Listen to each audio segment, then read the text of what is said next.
Welcome to the November 2021 edition of the Lawrence University Career Center podcast. Every month, we interview Lawrence alumni who have had successful and interesting careers after leaving LU.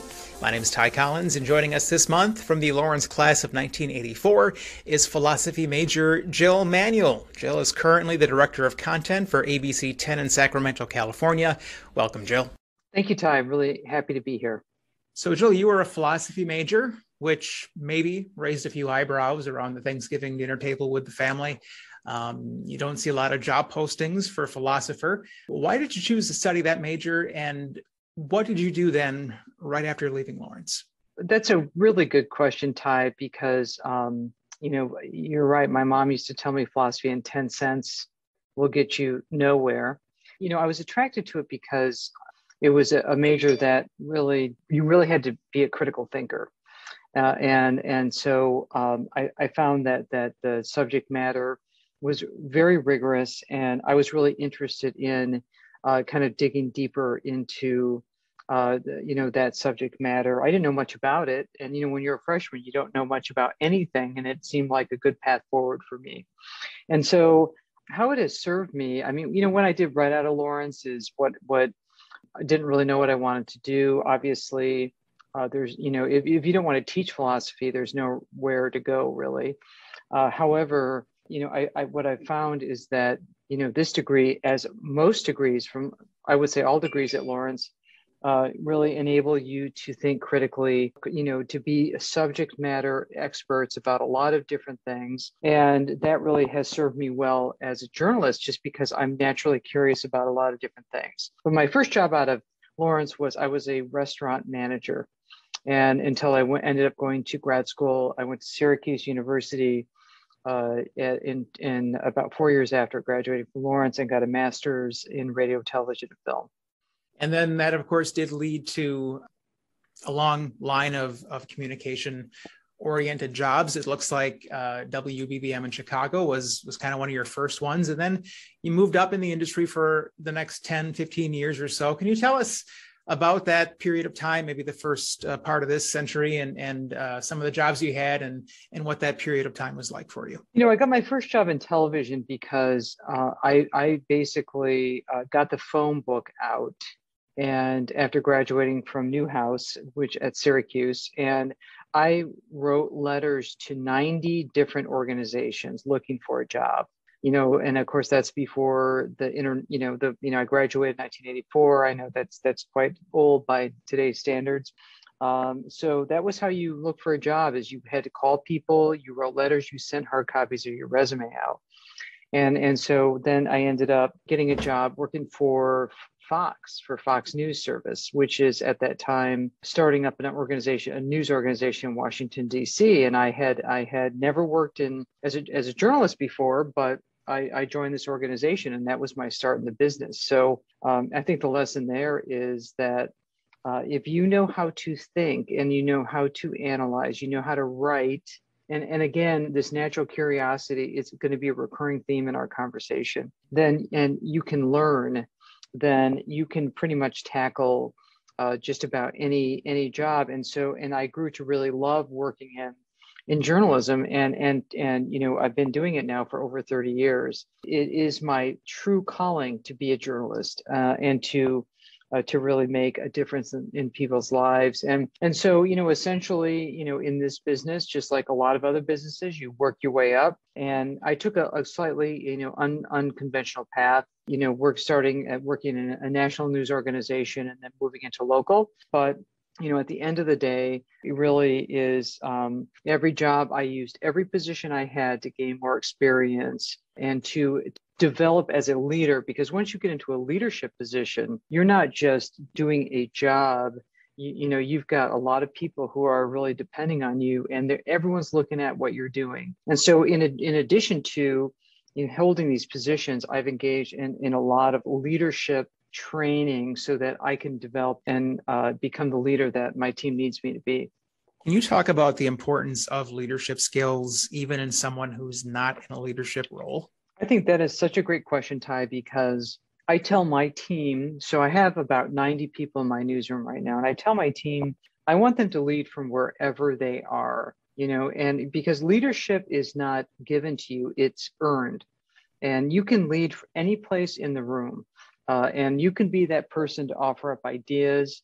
You can be the person to take the lead on a project, and if you're lucky, you'll work for someone who will allow you to do that, because sometimes you work for people that are not secure in their leadership abilities or are afraid to be vulnerable as a leader, and to allow less experienced people to step up. But lead in whatever you're doing, whether it's volunteerism or whether it's you're on a sports team, or no matter what you do and no matter what job you have, you can be a leader in that position, whether that's your title or not. Yeah, I think that's something that every employer looks for. And who knows, if that may lead you to that leadership role somewhere down the line as well. Today, you are the Director of Content at ABC10 in Sacramento. Can you tell us what that job is like? Walk us through a typical day. I spend 75 to 80% of my time with people and 20% of my time with content. People are the most important asset in my newsroom and in my organization. And so I invest a lot of my time showing people that I care about them personally, but challenging them directly. I also spend a lot of time communicating my vision to people about what editorially is our vision. We have a brand. Our brand is "We Stand for You." What does that mean to them? How can they manifest that brand in everything that they do? We also have major buckets of content, and those buckets are investigative journalism, inclusive journalism, breaking news, and what we call Better California, anything that threatens the lives of people that live in this state and in our communities. And so, my job is to give meaning for people, show them how their positions have a place in that vision. And that really is, I think, the primary responsibility of a leader. For those students who are considering a career in TV journalism or TV news, could you give us an idea of what the modern newsroom looks like? We've seen it depicted on television shows. That's clearly not what it really is. Imagine you're giving someone a tour of the set. What would they see? Well, in our case, our set's in our newsroom, which is an exception rather than the rule. And there's a whole backstory to that I won't get into, but it's incredibly challenging to have your set in a working newsroom. But what you would see in my newsroom, big digital team, because now we're a local media company. We're not just a broadcast. We don't just put on a broadcast TV product.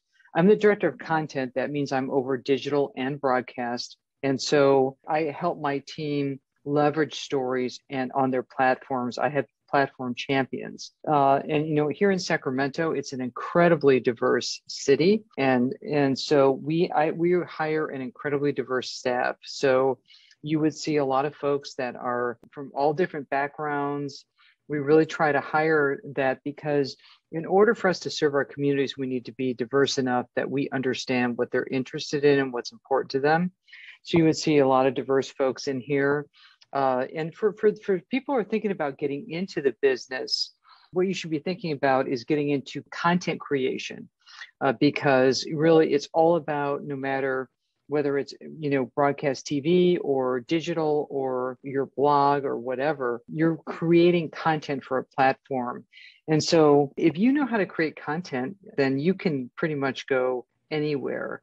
You can go to anywhere from the New York Times. They just started a giant video department, to ABC10. We've got big digital and broadcast. You could go to a number of places. There is, I think, a real need for great content if you know how to create it, how to ask the questions, how to, how to edit, how to use like Edius or Final Cut Pro, how to operate a camera. The journalists that I have here, they're people that have had experience in college of creating content. That's what we look at. Have you done this in college or graduate school? What you see in newsrooms today is completely different from what you saw, 10 years ago, 20 years ago, which is, you have a 6 o'clock news, and after that news is over, then you were done for the day. Now we're 24/7. We're on all platforms. I have digital journalists that are creating video content. We collaborate. So it's a pretty fun time because we're so collaborative and we're welcoming so many, diverse faces into our newsroom. I'd like to ask a topical question, and that is about media bias. It's not a new issue, but it's been top of mind for many lately over the last few years. Some will claim that there is no objective journalism left anymore, and all we have left is activist media. Some will argue that you have things like talk radio and Fox News, which presents information from a conservative point of view. And you have others who will argue that you have CNN, MSNBC, the main broadcast networks, social media, Hollywood, that presents news and information from a liberal point of view, and that you simply can't find objective news anymore. People tend to watch the news that is presented in a way that they already agree with. Do you believe that media bias is real? And if so, do you feel it filters down to local news like ABC10, or is it more confined to the national media? Media bias, I think, is a huge issue in our country, and it's been amplified by social media networks. What I would say to that charge on a local level is local media is the most trusted news source of all media. But there's a real issue, though, with the fact that, so many local news outlets have closed down. I think people really depend on local media to help them. If there's a hurricane or, in Appleton, Wisconsin, a giant blizzard, you're going to count on your local media to keep you safe. They're going to deliver to you life-saving information. I think the key is to building relationships with communities the communities that you serve. But I think local media needs to work harder at showing these audiences that they deserve their trust. I think that we try to do a really good job of practicing good journalism, inclusive journalism, but we've got, young producers, young reporters, people that don't have 10, 20 years of experience that we're teaching how to be good journalists who are going to make some mistakes. But I think at the end of the day, my newsroom, we sit around trying to figure out how we can help people, not how we can parrot a company line. That in my company, that never happens. You don't ever hear from my corporate leadership, this is what we need to be doing. Here's what we need to be saying. Part of working in media is looking for companies that their values align with yours. And so that's kind of what I've done. I work for this company because they allow me the opportunity to do my job.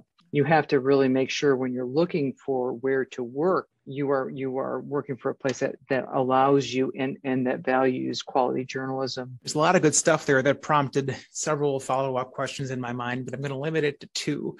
First one is finding a company that shares your values. How do you do that? How do you determine, and how have you determined a company's or organization's values prior to you going to work there? That's a really good question. And it's something that, listeners who may be just coming right out of college, that it's kind of a new concept to them. And they may not necessarily know what their values are. But for someone like me, who I've been around the block, Ty, we know that, I've worked for I've worked for Fox, I've worked for Viacom, I've worked for Scripps, I've worked for Tribune. I've worked for a lot of companies. I've been privileged enough to be able to be part of many, many cultures. And so one of the things that you can do to make sure that when you're interviewing, have some questions prepared that probe what the values of the company are and how does that manifest itself. Also, you want to look for a company that really invests in people and that it's a people-centric company.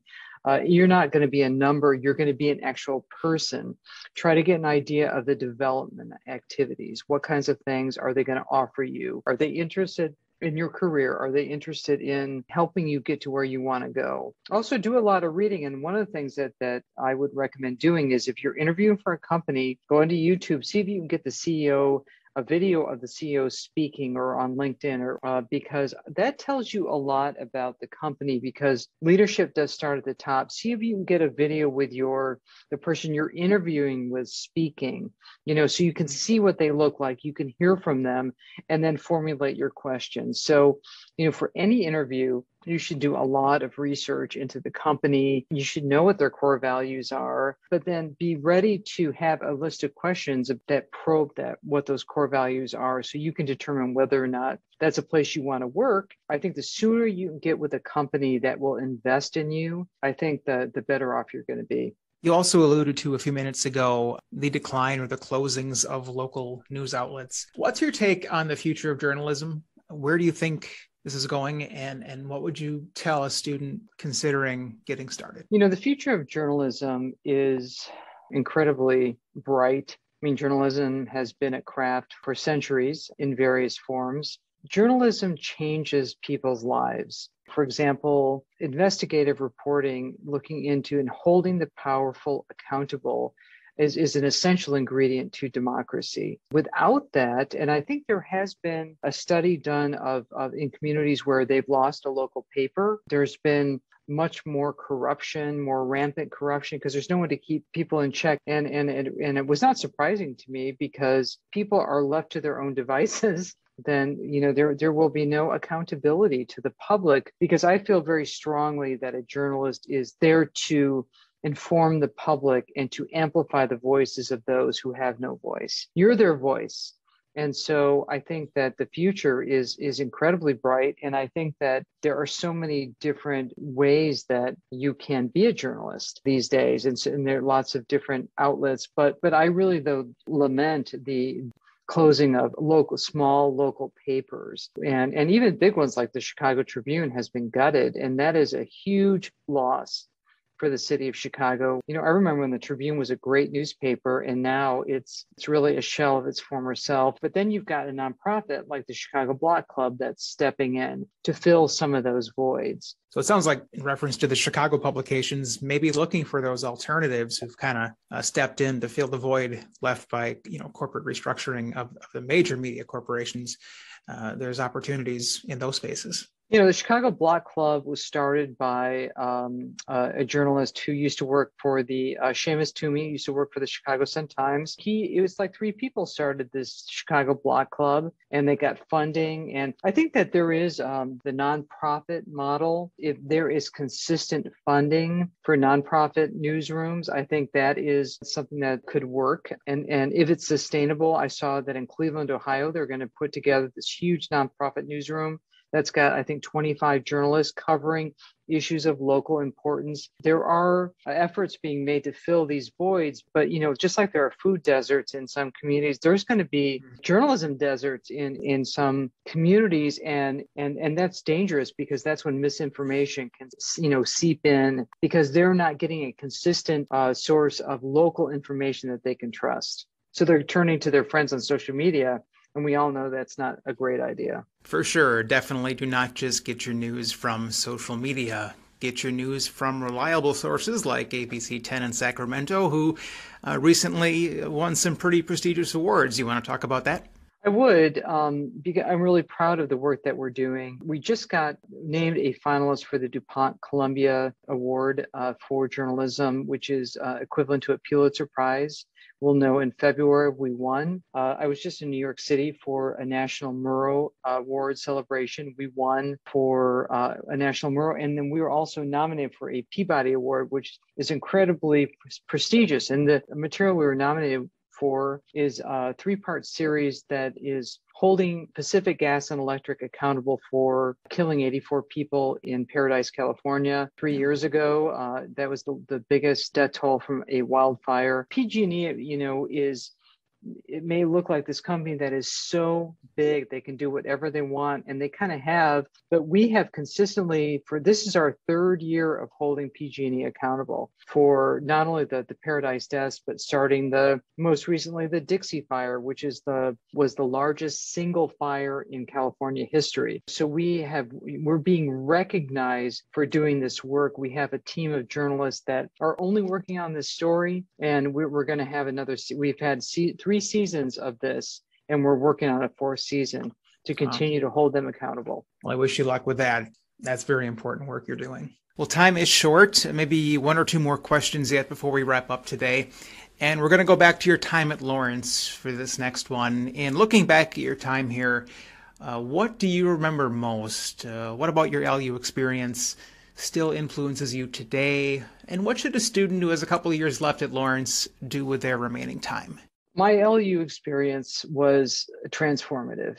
Because I went to Lawrence, I am the person I am today.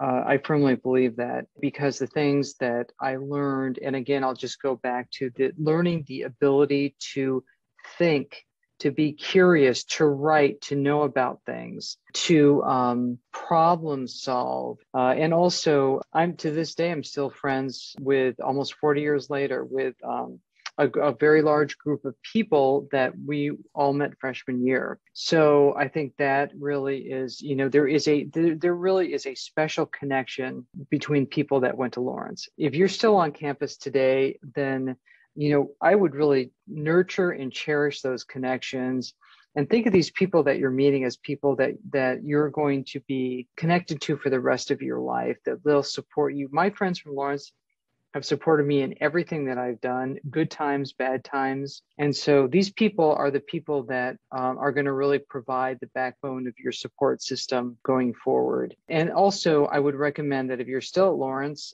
start thinking about what you might want to do. Get your LinkedIn profile together. I did a seminar a couple of weeks ago because that's really the first thing people are going to look at. Get that profile together.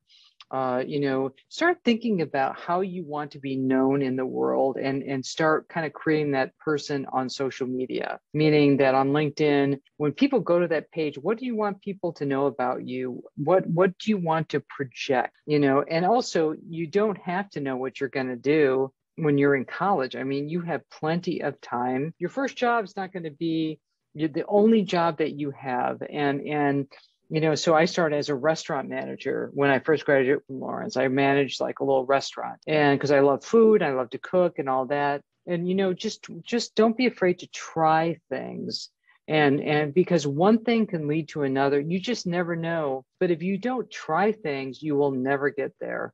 So that would be, that's actually a couple pearls of advice there. But, really your Lawrence experience is really going to set you up for success. Everybody I know from Lawrence has a successful career. So I think that you're in a great place, and I would just try to enjoy it. I wish I was still there. A lot of my guests on these podcasts have said something similar about they wish they could still be here. So maybe we can come up with some kind of program of some kind, That's right. You mentioned the importance of building a good LinkedIn profile. Also, I would advise the same for the Lawrence version of that, which is Viking Connect.